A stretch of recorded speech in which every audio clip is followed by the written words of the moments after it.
We're very pleased to welcome here to the Osaka School of International Public Policy Professor Hussein Solomon from the University of the Free State in South Africa. He's going to talk to us today about the African Standby Force. Good morning, Hussein. I know one area that is of great interest to you is the African Standby Force. Of course, I know it's of interest to you in the context of your studies as a professor at the University of the Free State, but also I know you're a captain in the Reserve Air Force in South Africa. So perhaps you could just give our viewers a bit of an overview about the African Standby Force, what it is and where it is, at what stage it is at the moment. Well, thanks for having me.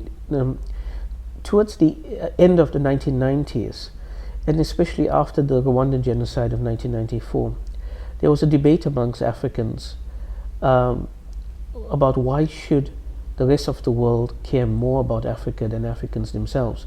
There was the idea that we need to look to ourselves for solutions. And following the establishment of the African Union, which replaced the Organization of African Unity, one of the structures which was created was the Peace and Security Council. And under the Peace and Security Council was the establishment of the African Standby Force. This was supposed to be created in each of the 5 regions of Africa, North, West, East, Central and Southern, co-located with the various regional economic communities, consisting of 3,000 soldiers, and they were supposed to get into a situation to prevent the escalation of the conflict very quickly. So the idea was then a rapidly mobile force to get into a conflict situation under the mandate of the African Union, the Peace and Security Council, the United Nations, go in and try to prevent a conflict so that there's not another genocide as in Rwanda. Mm-hmm. Okay, and then in the context of Southern Africa, this brigade was centered around SADC, right? Which has its headquarters in Gaborone in Botswana. Exactly. The force was to be deployed under the auspices of SADC. But in reality, there have been many problems with the force, from issues of language, because we have French, Portuguese and English spoken. So in the recent exercise, for example, the fact or the dearth of translators became quite evident. Another factor was the issues of command and control, the same training, the issue of the need for the same weapons to be used. There's been a variety of problems, and also another problem in terms of Southern Africa has been the fact that if you take the Congo, it's actually within the central region, not covered and not supposed to be covered by SADC, but it is covered by SADC because it's part of SADC. So does the central force deal with it, or does SADC deal with it? Then you have other problems as well with the force.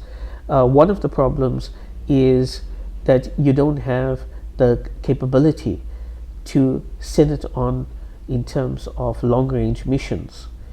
And I think that when you look at the intervention brigade in the eastern DR Congo, it basically shows up the fact that it's not yet operational. This is why we are relying upon extra regional arrangements, and SADC is by no means unique. You have AMISOM in Somalia, which is outside of the African Standby Force being deployed. Maybe I could just bring you back to the point you raised, the Intervention Force Brigade, which is troops coming from South Africa, Malawi and Tanzania that have been deployed in the eastern DRC as the conflict escalated. And you sort of see this as, but you kind of see it as an external force. Why couldn't they have simply branded that as a part of the SADC? Couldn't they have put it under the SADC umbrella, so to speak? Why was it set up in that way? Well, I think part of it is if you are going to do it via the SADC brigade, then you have to make use of existing troops who appear on a roster. And so this was more of an ad hoc arrangement. And I think it was in that way simply because they didn't quite know how to deal with the situation in the East, which has worsened rather rapidly. And then, of course, they go around asking which countries can contribute at very short notice. And remember, over and above the intervention brigade, you also have MONUC there. MONUSCO now, yeah. The Eastern Congo has deteriorated rapidly, and this also raises another legal problem for a SADC force, because, as you know, Rwanda has been playing a very active role in the Eastern Congo since the late 90s. But Rwanda is not part of SADC. Rwanda is part of the Central African Brigade. So what does this mean? So these eventualities, these kind of factors were never thought of at the beginning. Because it raises the issue of, could there be a tension between a SADC brigade and a Central African brigade as well? Considering that Rwanda is seen as a belligerent, a very interested party that is would absolutely be in opposition to a force that is coming from Southern Africa. When it was originally conceived, the idea was that you're largely dealing with non-state actors. And a state calls upon another state for help. To a certain extent that was there, with Kinshasa calling on SADC for assistance. But now you run into rebels in the Eastern Congo supported by Kigali. What do you do now? And so you have the establishment of a force, and now you have to deal with these kinds of questions. And from a legal perspective, from a structural perspective, from an operational perspective, these are challenges which are going to be very difficult to surmount. Do you think this intervention force brigade has sort of served as a trigger for a greater sense of urgency about a SADC brigade, a more permanent standby brigade? Do you think it has spurred debate and deeper sort of thinking about the issue, better planning, or is it? How do you see it? I think on the one level, it certainly resulted in greater urgency for a SADC force. But now there are also fears, because the planners did not think about a Central African brigade running into conflict with a Southern African brigade, or elements of the brigade running into conflict. For example, given the historic tensions between Algeria and Morocco on the Polisario front, can you imagine the operationalization of such a northern force?